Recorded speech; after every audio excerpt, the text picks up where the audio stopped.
The first thing we will do is to download Node.js.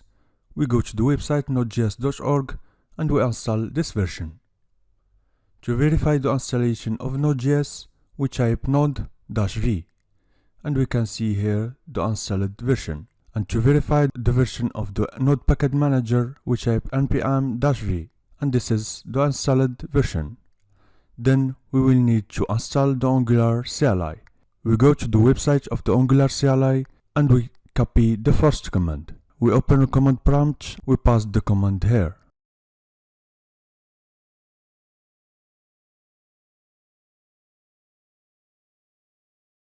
After the installation, we can verify the installation by typing ng-version.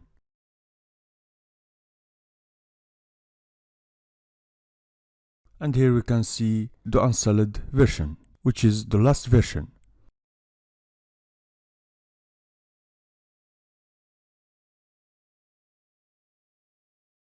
Then we need to install Visual Studio Code to use it as an editor.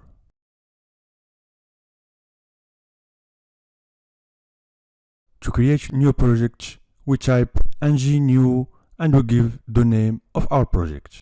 Here the Angular CLI asks us, would you like to add Angular routing? We type yes. And which stylesheet format would you like to use? We will use CSS. We can see here installing packages